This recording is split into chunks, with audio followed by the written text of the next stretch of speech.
Hello from the other side, CJ here. And when it comes to smartphones with really capable cameras in the mid-range segment, TECNO's Camon series has been proven to be among the good ones. And today, we just got our hands on the new TECNO CAMON 50 Ultra 5G. Spoiler alert, it's shaping up to be a daily driver aimed at users who spend a lot of time on their phones. Whether that be scrolling through social media, watching videos, doing mobile photography, or even jumping into games during breaks. But in real-world use, does this new Ultra phone deliver a balanced experience? Let's find out in this review. Roll that intro.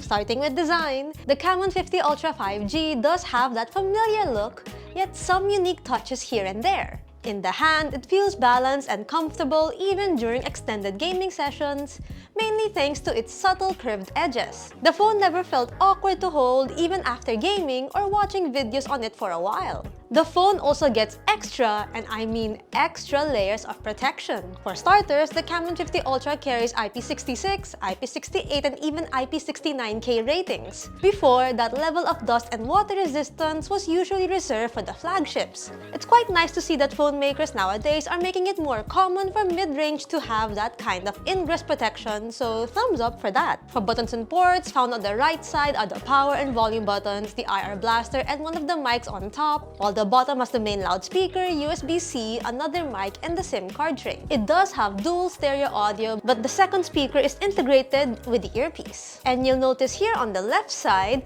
there's this dedicated button for TECNO's AI assistant called Ella. This placement here is far enough from edge that it won't cause any accidental press when gaming, for example. Overall, the design looks and feels premium in our opinion. It does look like a Galaxy phone with those vertically aligned camera lenses, but give credit where credit is due. TECNO with its own touches makes this phone rather unique than looking like a cheap copy. Not to mention, included in the box is a case following the same design as the phone's rear panel, but with some kind of jumbled text markings. That's something you don't usually see from other phones, so that's a plus. Flipping the phone over, the Camon 50 Ultra sports a 6.78-inch AMOLED panel with a 1.5K resolution and a 144Hz refresh rate. It feels smooth and responsive in daily use as expected.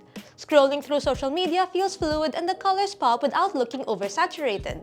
Although 144Hz refresh rate is a bit overboard for most apps, so checking out device info, we can see that the phone has variable refresh rate, meaning it can automatically adjust to as low as 30, 60, 90, and up to 120 FPS and 144Hz. Meanwhile, its stereo speakers provide decent volume and clarity. The audio is loud enough to fill a small room. For a mid-range phone, it won't replace a Bluetooth speaker for deep punchy bass, but it handles highs and mids well. And the stereo setup also adds a layer of immersion to that viewing experience. For biometric security, the in-display fingerprint sensor is quick and accurate. Face Unlock works reliably even under low lighting, so that's a nice touch. That said, I don't really have complaints about its screen. The multimedia experience is decently good. Now, let's talk about one of its main highlights, the camera. The Camon 50 Ultra features a triple-rear camera setup consisting of a 50-megapixel main shooter, an 8-megapixel ultra-wide, and surprisingly, a 50-megapixel telephoto sensor with 3 times optical zoom. Both the main telephoto sensors support OIS, by the way. On the front is another 50-megapixel sensor camera with autofocus. Zoom levels here range from 0.6 times and up to 3 times optical zoom. You can crank it up to 60 times digital zoom, but as expected, the image quality drastically drops at that point. Not to mention, there's already a live photo feature available, so that's a neat addition. In well-lit environments, all the cameras perform well. Photos are detailed, colors are pleasing, and dynamic range is decent. For the main camera, the image quality is usually superb. However, if there's ever tricky lighting, the phone tends to brighten up the image more than it needs to be, so I mostly had to adjust the exposure lower. But for anything else, especially daylight shots, the main camera remains more than capable. Ultra-wide shots are decent at best. The 8-megapixel sensor, we can only do so much anyway. Still, the quality is respectable enough for casual social media uploads.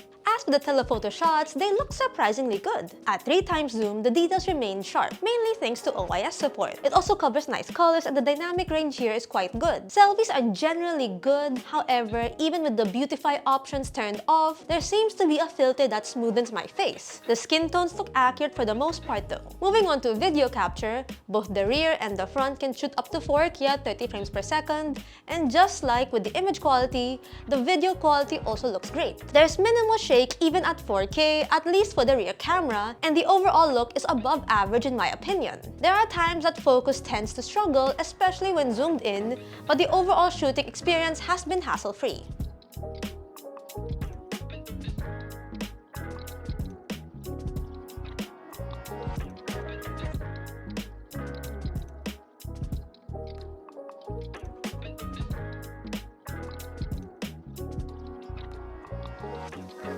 Moving on, let's talk about performance. Equipped with the MediaTek Dimensity 7400 and up to 8GB of RAM, the phone handles multitasking and gaming well. Apps launch quickly and switching apps is generally smooth. The 8GB memory is also good enough to keep multiple apps running in the background without causing any slowdowns. Checking out our benchmark results, the phone managed to pump out over 800,000 points in Antutu, and 3D Mark Wildlife, it has an average frame rate of 23 FPS. Lighter games such as Pokemon Unite ran smoothly at high graphics settings with stable frame rates even during clashes. For graphic-intensive games like Wuthering Waves, however, this is where the mid-range chipset shows its limits. Even at the Ultra Performance preset, which is already a lower graphics settings than the default one, the game still struggled slightly with occasional frame drops during intense moments. For casual gameplay or less demanding games, it does perform admirably, and lowering graphics can improve stability. Thermal management is decent, with the back warming up slightly under extended gaming sessions. Thankfully, it didn't go up to a point where it was alarmingly hot. Software-wise, the Camon 50 Ultra ships with Android 16 and Tecno's iOS 16 on top. The very first thing I noticed is the refreshed UI. It's almost as if I'm holding an Apple device because of how the app icons look. Even some navigational UI elements look like it's inspired from Apple's iOS 26. It's not that we're complaining though. It still looks good in our opinion. That said, there is bloatware present out of the box. The phone comes preloaded with several third-party apps and Tecno services that I don't use. While this does make the initial setup feel a bit cluttered, most of these apps can be uninstalled or disabled anyway. So after spending some time removing the stuff we don't need, the UI becomes cleaner and easier to manage. Going back to the AI button here on the side, like I said earlier, it's a dedicated button for Tecno's AI chatbot called Ella. Ella offers several tools such as Ella Voice, which is essentially its version of Google Gemini. Ella Briefing provides text summaries, and Ella Smart Touch offers contextual assistance. Beyond Ella, the phone also supports Android features like Circle to Search. While iOS isn't the cleanest Android skin available, it still offers a lot of functionality and flexibility. In terms of connectivity, the phone gets all the essentials here. Dual SIM with 5G, Wi-Fi, Bluetooth, GPS, NFC, and USB with OTG support. There's also an IR blaster here, which is helpful for convenient universal control for home appliances. Battery-wise, it packs a 6,500 mAh unit paired with 45 watts of charging. The bump-in capacity shows in our video loop test, where the phone passed 18 hours and 13 minutes of playback.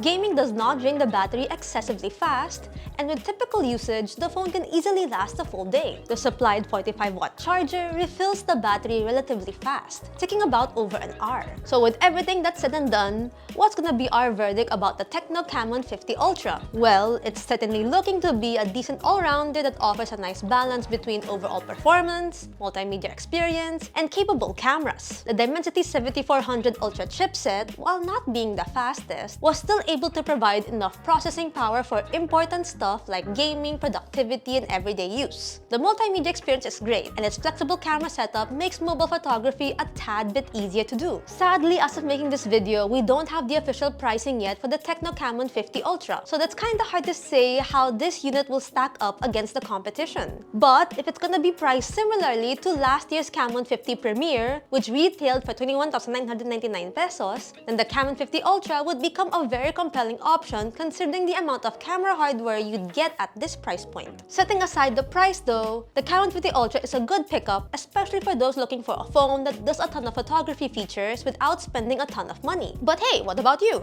What do you think of the TECNO CAMON 50 Ultra? Will you get this anytime soon? We'd love to hear it down in the comment section below. If you find this video helpful or informative, hit that thumbs up, subscribe to the channel, hit that bell icon so you won't miss out any of our future uploads. See us on our socials, that's Facebook, Instagram, X, and TikTok, and see yugatech.com for latest tech news and reviews. Once again, this has been CJ, and I'll see you guys in the next video. Bye! See you later!